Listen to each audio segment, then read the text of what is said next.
মুহাদ্দিস হয়ে গেলাম, হযরত বুখারী রাহমাতুল্লাহ আলাইহির উস্তাদ হয়ে গেলাম। বলবেন না সুবহানাল্লাহ? জোরে বলেন। তিনখানা ইলমে তার ছিল পারদর্শিতা, কিন্তু যারা আছে ওই মানুষটা আগে ছিলেন মাতাল। কে বলেছে? আমি বলি নাই। ভারতবর্ষে যারা হাদিস এনেছেন, শাহ আব্দুল আজিজ দেহলভী রহমাতুল্লাহ আলাইহির উস্তাদ শাহ ওলিউল্লাহ দেহলভী রহমাতুল্লাহ আলাইহি, কিতাবটার নাম হলো বুস্তানুল মুহাদ্দিসিন। এই কিতাবের ভিতরে লেখা আছে হযরত আব্দুল্লাহ ইবনে মুবারক রাহমাতুল্লাহ আলাইহি বিখ্যাত মাতাল, তার বিরাট বড় আপেলের বাগান। বন্ধুদেরকে ডাক দিয়েছেন, আজকে চলে আসো, আসুন আমার বাগানে চলে আসুন।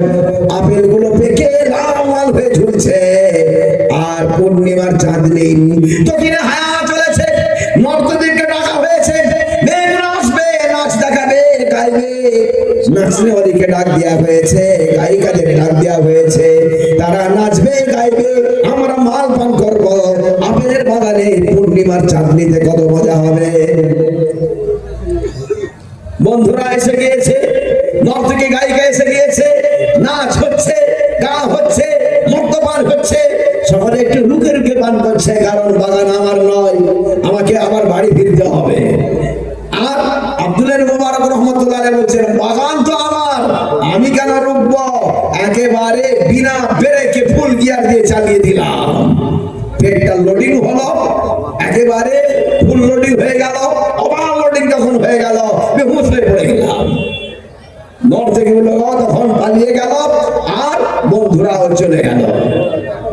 রাত্রিবেলা আমি একটা স্বপ্ন দেখলাম, একটা পাখি আসলাম আমার আপেলের বাগানের ডালে বসে আমার দিকে চেয়ে কোরআন শরীফের একটা আয়াত পাঠ করলাম, আলাম ইয়ানি লিল্লাযিনা আমানু আন তাখশা কুলুবুহুম লিযিকরিল্লাহ। আল্লাহর জিকিরের জন্য মুমিন মুসলমানদের অন্তর নরম হবার কি এখনো সময় হলো না?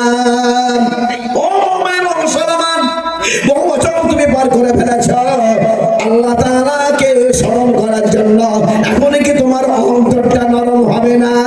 তোমার অন্তর নরম হওয়ার কি এখনো সময় হলো না? বাকি পড়ছে,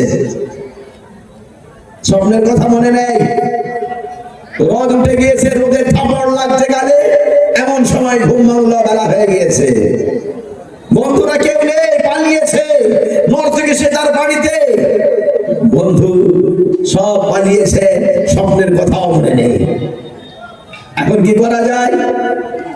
আরেকটু নেশা চড়াই। সামনেই পড়েছিল একতারা, বগলে ধরলাম, টুং টুং করে বাজাবার চেষ্টা করলাম, কিন্তু বাজলো না। মনে করলাম তার ঢিলে হয়ে গিয়েছে, এই জন্য তারটাকে আমি টাইট দিলাম। টাইট দিয়ে দ্বিতীয়বার চেষ্টা করলাম, দ্বিতীয় চেষ্টাও ব্যর্থ হলো, আওয়াজ হলো না, শব্দ নেই, সুর নেই। তৃতীয়বার চেষ্টা করলাম, আওয়াজ হলো না, গাইবে আওয়াজ শুনতে পেলাম, ওই কোরআন শরীফের আয়াত। তখন স্বপ্নের কথা মনে পড়ে গেল, আলাম ইয়ানি লিল্লাযিনা আমানু আন তাখশা কুলুবুহুম লিযিকরিল্লাহ। আল্লাহর জিকিরের জন্য মুসলমানদের অন্তর নরম হওয়ার কি এখনো সময় হলো না? স্বপ্নের কথা মনে পড়ে গিয়েছে, গায়েবী আওয়াজ শুনতে পাচ্ছি। তখন আমি একতারাকে ভেঙে ফেলে দিলাম। তৎকালীন জামানায় বিখ্যাত প্রখ্যাত ইমাম আযম আবু হানিফা রাহমাতুল্লাহ আলাইহি ছিলেন, তার কাছে আমি ছুটে গেলাম, গিয়ে বললাম, হুজুর রাত্রে এই স্বপ্ন, দিনের বেলায় এই ঘটনা ঘটেছে, আমি যারা এখনো ওই আওয়াজটা শুনতে পাচ্ছি, কোরআনের শব্দ মনে হয়। বলে হ্যাঁ, এটা হলো কোরআনের শব্দ। আল্লাহ তাআলা তোমার জীবনে পরিবর্তন আনতে চাইছেন, তুমি তওবা করো, তুমি এবারে তোমার নিজের জীবন খারাপ দিয়ে দাও, ভালো পথে তুমি এবারে চালিত হও। আব্দুল্লাহ ইবনে মুবারক রাহমাতুল্লাহ আলাইহি বললেন, ইমাম আযমের হাতে হাত দিয়ে আমি তওবা করলাম। এরপরে আমি পড়াশোনা করলাম, একখানা দুখানা করে পড়তে পড়তে বিখ্যাত মুহাদ্দিস হয়ে গেলাম, হযরত বুখারী রাহমাতুল্লাহ আলাইহির উস্তাদ হয়ে গেলাম। বলবেন না সুবহানাল্লাহ? জোরে বলেন সুবহানাল্লাহ। আমরাও চেষ্টা করলে আমরা হতে পারবো, শুধু চেষ্টা। যদি ব্যর্থ হয়, চেষ্টার জন্য আল্লাহ তাআলা অন্য আরেকটা জিনিস দান করবেন। ভালো করে বুঝে রাখুন, কেউ যদি দান করে আর কেউ যদি বলে ওই লোকটা দান করছে, আমার টাকা থাকলে আমিও দান করতাম, আল্লাহ রাসূল সাল্লাল্লাহু আলাইহি সাল্লাম বলেন এই লোকটা গরিব মানুষ, ওই মনে মনে করেছে আমার টাকা থাকলে আমিও দিতাম, এই রকম নিয়ত করার জন্য, যে দান করে যত সব পেয়েছে এই রকমের আশা করার জন্য অত টাকা দান করা সব হয়ে যাবে। সুবহানাল্লাহ, বলবেন না সুবহানাল্লাহ? হাফেজ সাহেব কোরআন পড়াচ্ছেন, কারি সাহেব কিরাত পড়াচ্ছেন, আল্লাহ রাসূল সাল্লাল্লাহু আলাইহি সাল্লাম বলছেন হিংসা করা জায়েজ নয়, কিন্তু দুটো বিষয়ে হিংসা করা জায়েজ আছে, ওটাকে আমার নয় বলা হয় কি হিংসা। হিংসাটাকে শব্দ পাল্টে দিয়ে একটু সাধু ভাষায় বলা হয়েছে, আসল নাম হলো হাসাদ, ওটাকে আরবিতে বলা হয়েছে গিবতা, আসল বলা হলো কি হাসাদ, ফার্সিতে বলা হলো রাশক, আসল নাম হলো ওর হাসাদ হিংসা, কি বাংলাতে কিন্তু তাকে একটু পাল্টে দিয়েছে ঈর্ষা। দুটো বিষয়ে ঈর্ষা করা যাবে, হিংসা করা যাবে। কেউ যদি আল্লাহর কোরআন পড়ে, কেউ যদি আল্লাহর নামেতে দান করে, একজন মানুষ যদি বলে আমাকে আল্লাহ এলেম দান করলে আমিও কিরাত করতাম, আমিও কোরআন পড়তাম, আমিও মানুষকে শিক্ষা দিতাম, আমিও যদি মাওলানা হতাম, আমিও তবে মানুষকে এলেম শেখাতাম, আমি যদি মুফতি হতাম, আমিও মানুষকে মুফতি করতাম, এইরকম নেক নিয়তের জন্য আল্লাহ তাআলা ওই মুফতি মাওলানা সব খানা তাকে দিয়ে দেবেন। বলেন সুবহানাল্লাহ। মনের নিয়তটা প্রকাশ পাবে কিসের দ্বারাই? একটুখানি ওই কাগজটা ছাপানো কাগজটা একটু দিয়ে দিন বাবা, বুঝতে পারবো মনের ভিতরে আপনার নিয়ত আছে না নেই। কথা বুঝতে পারছেন? কথা বুঝতে পারছেন? মুসাফির মানুষ আমি, দোয়া করে দেব, মুহাদ্দিস মানুষ আমি, দোয়া করে দেব, লেখক মানুষ আমি, দোয়া করে দেব, বক্তা মানুষ আমি, দোয়া করে দেব, বিদেশি মানুষ আমি, আপনাদের জন্য দোয়া করে দেব।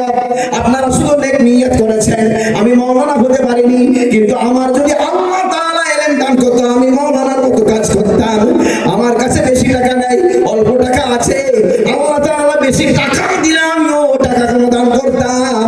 আল্লাহ রাসূল বলছেন কোন জায়গায় এইরকম হিংসা করা চলবে না, এই দুটো জায়গায় হিংসা করা চলবে, এই দুটো জায়গায় প্রতিযোগিতা করা চলবে, এই দুটো জায়গায় একে অপরের সঙ্গে পাল্লাবাজি করা চলবে। কোন আছেন মধ্যে মুজাহিদ, একটুখানি দাঁড়ান, আমার হাতেও কিছু কিছু দিয়ে যান। বলবো সকলের কথা বলবো, আসেন আসেন কিছু কিছু দিয়ে যান আল্লাহর রাস্তায়। আমার ওয়াজ চলুক, আপনাদের দেওয়া চলুক, আপনাদের দানা চলুক, আসুন একটু একটু কিছু কিছু দিয়ে যান।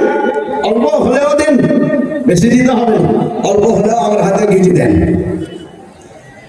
আব্দুল্লাহ ইবনে মুবারক রাহমাতুল্লাহ আলাইহি স্বপ্ন দেখেছেন, তার পরিপ্রেক্ষিতে তওবা করেছেন, বিরাট বড় মুহাদ্দিস হয়ে গেছেন, বিরাট বড় আল্লাহর ওলি হয়ে গিয়েছেন, বিরাট বড় তিনি আল্লাহর ওলি হয়ে মুহাদ্দিস হয়ে মুফতি হয়ে গিয়েছেন। আমরাও নেক নিয়ত করব, আমাদেরকে আল্লাহ তাআলা এর প্রতিফল দান করবেন, করবে ইনশাআল্লাহ। জি আসুন, আমার হাতেও কিছু কিছু দিন। আরো বলেছিলাম দুজনের বলবো, দুজন ওলির স্বপ্ন বলেছি, একজন আব্দুল্লাহ ইবনে মুবারক রাহমাতুল্লাহ আলাইহি আর একজন মালিক ইবনে দিনার রাহমাতুল্লাহ আলাইহি, আর দুজন সাহাবীর স্বপ্নের কথা বলবো। আসুন এর মাঝে মাঝে আপনারা কিছু আমাকে 1 টাকা 2 টাকা দিয়ে যান, মাদ্রাসার জন্য, আমার জন্য নয়, দিয়ে যান, দোয়া নিয়ে যান। আগিয়ে চলুন। বলেছিলাম দুজন সাহাবীর কথা বলবো। একজন সাহাবীর নাম হলো হযরত আবু বকর রাদিয়াল্লাহু আনহু। কি নাম বললাম? আবু বকর রাদিয়াল্লাহু আনহু, প্রথম খলিফা, প্রধান খলিফা। ইনি স্বপ্ন দেখেছিলেন, ইনি স্বপ্ন দেখেছিলেন কবে? রাসূলুল্লাহ সাল্লাল্লাহু আলাইহি সাল্লাম নবুয়তের 10 বছর আগে। কত বছর আগে বললাম? 10 বছর আগে রাসূলুল্লাহ সাল্লাল্লাহু আলাইহি সাল্লামকে তখন কেউ নবী হিসাবে জানে না। রাসূল